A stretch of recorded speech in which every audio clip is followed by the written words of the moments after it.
Hello प्यारे बच्चों, कैसे हो तुम सब? होपफुली तुम सभी स्वस्थ और मस्त होंगे और इंतज़ार कर रहे होंगे हमारी आज की प्यारी सी कहानी का। तो बिना देर करे शुरू करते हैं हमारी आज की कहानी। और हमारी आज की कहानी शुरू होती है एक गांव से। तो झटपट अपनी आंखें बंद करो ताकि इस पूरी स्टोरी को तुम एक मूवी की तरह अपनी आंखों के सामने देख पाओ। तो ये एक बहुत ही प्यारा सा गांव था, छोटा सा गांव। और यहाँ पे बहुत ज़्यादा पॉपुलेशन नहीं थी। और इसमें थे एक डॉक्टर। पूरे गांव में ये अकेले डॉक्टर थे और गांव के लोग इन्हें बहुत मानते थे, भगवान की तरह मानते थे। डॉक्टर भी बहुत सेवाभावी थे, है ना। सभी को बहुत प्यार से ट्रीटमेंट देते थे, दवाइयाँ देते थे और लोग उनकी दवाई खा के ठीक भी हो जाते थे। पर इन डॉक्टर का पूरा दिन इसी में बीत जाता था, पेशेंट को देखना करना। और डॉक्टर को बहुत लगता था कि एक दिन तो कम से कम पूरे वीक में ऐसा होना चाहिए जो मेरे लिए हो, जिसमें मैं अपनी फैमिली के साथ वक्त बिता पाऊँ। और इन डॉक्टर जी का नाम था अनिल। तो अनिल जो थे, इनकी वाइफ थी और एक बेटा था जो कि 6-7 साल का था। इन्हें बहुत लगता था कि पूरा दिन ये अपने क्लिनिक पर बिजी रहते हैं।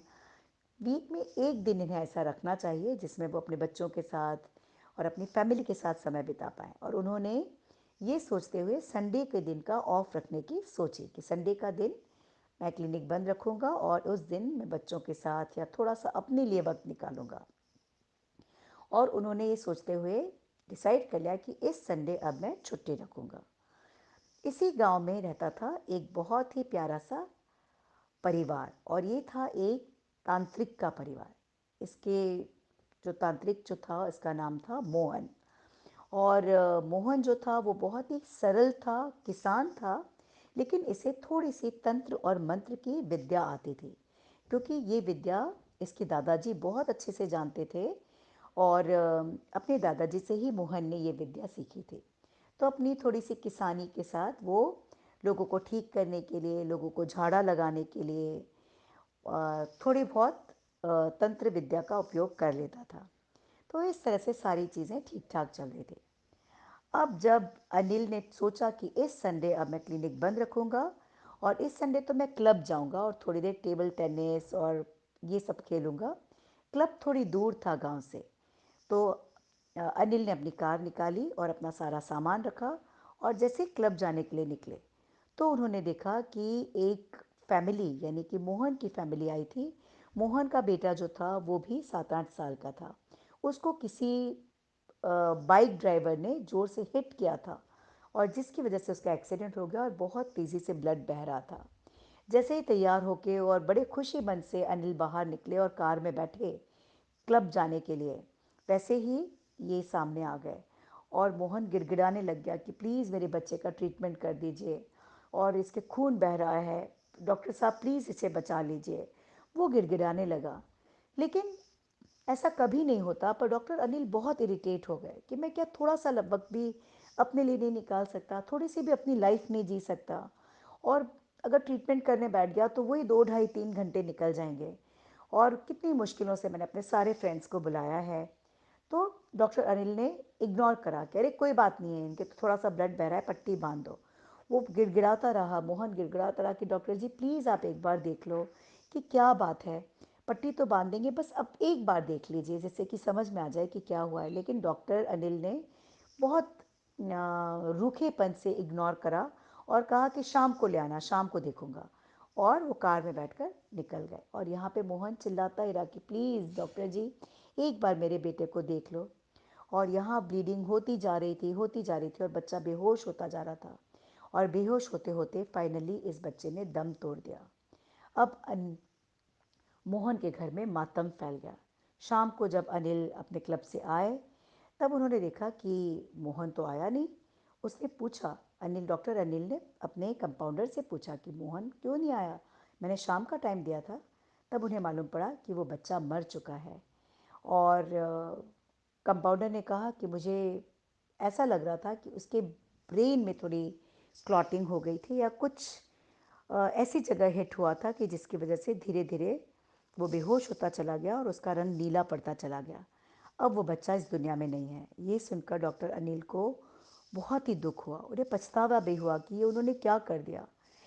क्लब जाना इतना ज़रूरी नहीं था, पर उन्हें ये नहीं पता था कि वो बच्चा इस तरह से मर जाएगा। उन्हें लगा चोट है, ब्लीडिंग हो रही है, पट्टी बांध देंगे और शाम को देखकर बैंडेज हो जाएगी तो कोई दिक्कत नहीं आएगी। उन्हें बिल्कुल अंदाज़ा नहीं था कि उनकी ये बेरुखी, उनका ये इग्नोरेंस किसी बच्चे की जान लेगा। डॉक्टर अनिल को बहुत ही ज़्यादा दुख हुआ। यहाँ मोहन के घर में मातम फैल गया था। उनका एक ही बेटा था और वो भी इस तरह से अचानक चले जाने से वो बहुत दुखी थे। और जैसे कि मोहन और उसकी वाइफ के चेहरे से मुस्कान ही चली गई। उसका किसी काम में मन नहीं लगता था। और इस तरह से दिन बीतते गए, महीने बीतते गए, साल बीतते गए। 1 साल बीत गया, 2 साल बीत गया। अब 2 साल के बाद एक दिन की बात है कि डॉक्टर अनिल अपनी वाइफ के साथ और बेटे के साथ अम, किसी पार्क में गए। इसी गांव के ही किसी एक छोटे से फार्म पे गए। इनका अपना एक फार्म हाउस था। उस फार्म पर गए और जब फार्म पर ये घूमने लगे तो बेटा सब्जियों को और फलों को तोड़ने के लिए यहाँ वहाँ भाग रहा था। तो डॉक्टर अनिल ने कहा ठीक है, इसे खेलने दो आराम से खुली हवा में। लेकिन उन्हें पता भी नहीं था कि झाड़ी के पीछे एक सांप था, जहरीला सांप। वो सांप निकल आया और उसने डॉक्टर अनिल के बेटे को, जिसका नाम था गगन, उसके पैरों में जोर से काट लिया। और ये बहुत ही जहरीला सांप था। गगन की चीख निकल गई, पापा। और जैसे ही डॉक्टर अनिल और उनकी मम्मी उस तरफ गए, उन्होंने सांप को जाते देखा और सांप के काटने के निशान देखे। उसका पूरा शरीर धीरे धीरे नीला पड़ना शुरू हो गया। डॉक्टर अनिल के पैरों के नीचे से जैसे ज़मीन खिसक गई, क्योंकि वो बिल्कुल पहचान गए कि ये सांप बहुत ही जहरीला है। उन्होंने फ़ौरन अपने बेटे को कार में बिठाया और कार से ही अपने फ्रेंड डॉक्टर्स को फ़ोन करना शुरू कर दिया कि प्लीज़ तुम जल्दी से आओ, मेरा बेटा आखिरी सांसें गिन रहा है, उसको बहुत जहरीले सांप ने काटा है। जो भी बेसिक फर्स्ट एड है और डॉक्टर अनिल ने उसे दिया। लेकिन सांप इतना जहरीला था और जहर इतनी तेज़ी से चल रहा था कि तेज़ी से उसका रंग नीला पड़ता जा रहा था, उसकी आंखें झुकी जा रही थीं। डॉक्टर अनिल लगातार गगन को उठाने की कोशिश कर रहे थे कि नहीं गगन, तुम्हें सोना नहीं है, तुम जागे रहो जागे रहो। पर धीरे धीरे उसका रंग तो जैसे नीला पड़ता जा रहा था। जैसे ही डॉक्टर अनिल अपने घर पहुंचे, क्लिनिक पहुंचे, तो और डॉक्टर्स भी आ चुके थे। सब अपनी कोशिश में लगे रहे, लेकिन धीरे धीरे अनिल का पूरा रंग नीला पड़ गया और अनिल की आंखें झुकने लग गई, उसकी हार्ट बीट गिरने लग गई। अब डॉक्टर अनिल का बेटा जो था, जिसका रंग नीला पड़ता जा रहा था, डॉक्टर अनिल बहुत परेशान हो गए, क्योंकि उन्हें पता था कि जिस कंडीशन में अब गगन है वो बचेगा नहीं। कंपाउंडर ने कहा कि अनिल, डॉक्टर अनिल जी, वो जो तांत्रिक था ना, आपको याद है, जिसका बेटा मर गया था, वो इस तरह से जिनको सांप काट जाता है उसके लिए तंत्र विद्या करता है और कई लोगों की जान उसने बचाई है। हम उसे बना बुला लें। अनिल ने कहा वो बिल्कुल नहीं आएगा। जब वो अपने बेटे की जान की भीख मांग रहा था तब किस तरह से तुमने देखा था ना, मैं कितनी रुखाई से निकल गया था, वो मेरी हेल्प क्यों करेगा। और इसलिए डॉक्टर अनिल ने सोचा कि वो तांत्रिक को नहीं बुलाएंगे। लेकिन कंपाउंडर ने, और कंपाउंडर के थ्रू और जंगल में ये इस पूरे गांव में ये बात कि डॉक्टर जी के बेटे को सांप ने काटा है, जंग आग की तरफ फैल गई और तांत्रिक को भी ये बात पता चली। और डॉक्टर अनिल ये देखकर सरप्राइज हो गए कि वो तांत्रिक खुद ही डॉक्टर अनिल के पास आया। और जब उस तांत्रिक ने देखा, मोहन ने देखा कि सारे डॉक्टर्स फेल हो गए हैं, रंग नीला पड़ रहा है, तो उसने डॉक्टर से कहा कि मुझे अनुमति दीजिए कि मैं अपनी विद्या से बेटे का जहर उतार पाऊँ, नहीं तो फिर इसकी सांसें अगर एक बार बैठ गई तो ये फिर ज़िंदा नहीं बच पाएगा। डॉक्टर के पास कोई चारा नहीं था। डॉक्टर ने कहा कि प्लीज़ तुम जो कर सकते हो करो, मेरे बेटे को बचा लो, प्लीज़ मेरे बेटे को बचा लो। और उसके पैरों में गिरकर डॉक्टर अनिल गिड़गिड़ाने लगे। डॉक्टर अनिल को वो वक्त याद आ गया जब इसी तरह से मोहन उनके पैरों में गिड़गिड़ा रहा था और वो कितनी रुखाई से क्लब की तरफ चले गए थे। अनिल ने बिल्कुल, अनिल की बातों, अनिल के सामने वो सारी बातें बिल्कुल फ्रेश थीं। मोहन ने कहा डॉक्टर अनिल, आप बिल्कुल चिंता मत कीजिए, मैं अपनी पूरी कोशिश करूँगा।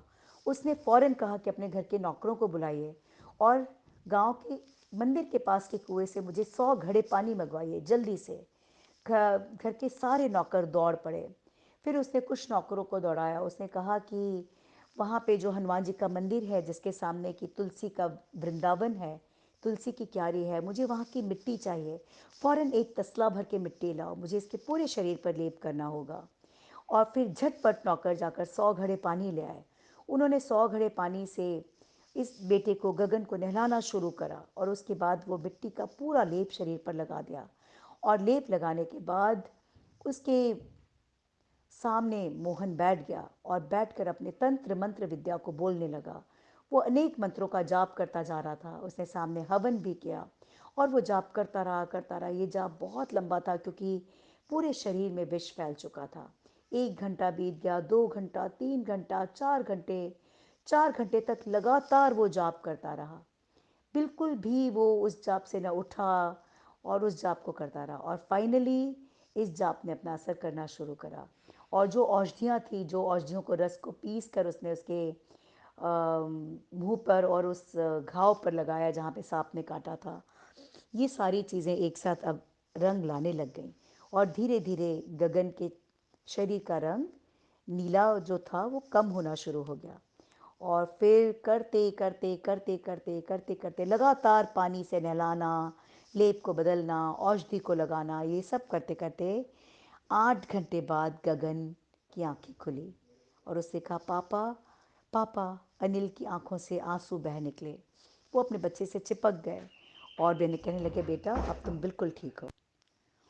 अनिल के डॉक्टर अनिल के मन में जो गिल्ट था वो तो वो बोल ही नहीं पा रहे थे। और बेटे की ज़िंदगी जो मोहन ने दान में दी अपनी तंत्र विद्या के ज़रिए, सांप के जहर को जिस तरह से उतार कर और लगातार मशक्क़त करके जिस तरह से उसने बचाया, अनिल के पास शब्द ही नहीं थे। अनिल ने फिर भी नज़रें झुकाते हुए मोहन को धन्यवाद किया। मोहन ने कहा, नहीं, मैं भी एक पिता हूँ और बेटे को खोने का दर्द क्या होता है ये मुझे पता है। आप प्लीज़ मुझे धन्यवाद मत कहो।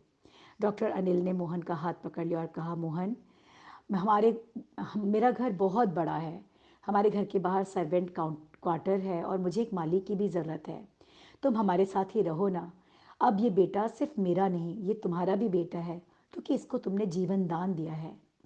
मैं तुम्हारे बेटे को नहीं बचा पाया, मैं बहुत ही खुदगर्ज बन गया था, सेल्फिश बन गया था।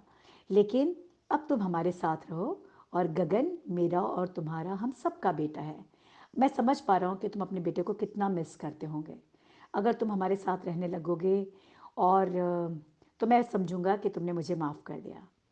ये सुनते ही मोहन की आंखों से झरझर आंसू बह निकले। गगन भी मोहन के गले से लग गया और फाइनली ये दोनों फैमिलीज़ साथ रहने लगी।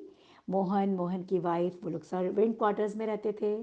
दिन भर वो गार्डनिंग और सारा काम संभालते थे और गगन के रूप में उन्हें अपना बेटा फिर से मिल गया था और ये सभी खुशी खुशी रहने लगे। तो यही थी हमारी आज की छोटी सी स्टोरी। और इस स्टोरी से हमें ये लेसन मिलता है कि हमेशा बहुत रेडीली किसी की हेल्प के लिए हमें रेडी रहना चाहिए। पता नहीं सामने वाला किस अर्जेंट नीड में हो और कई बार वो हेल्प हम जब नहीं कर पाते तो हमें ज़िंदगी भर उसका पछतावा रहता है, जैसा कि डॉक्टर अनिल के साथ हुआ।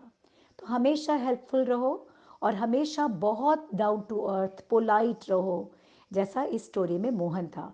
मोहन को डॉक्टर अनिल झिझक के मारे बुला नहीं पा रहे थे, पर जैसे ही मोहन को पता चला कि उसके पूरे शरीर में, बेटे के पूरे शरीर में जहर फैल गया है और उसे लगा कि मेरी तंत्र विद्या इसे बचा सकती है, तो वो खुद ही मदद करने पहुंच गया। तो यही थी हमारी आज की स्टोरी। होपफुली तुम्हें पसंद आई होगी।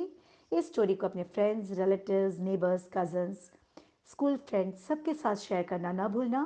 हमारे चैनल को सब्सक्राइब कर लेना, बेल आइकन को हिट कर देना। और कल मिलते हैं एक नई स्टोरी के साथ। तब तक के लिए ढेर सारी ब्लेसिंग्स के साथ good night, take care, bye bye.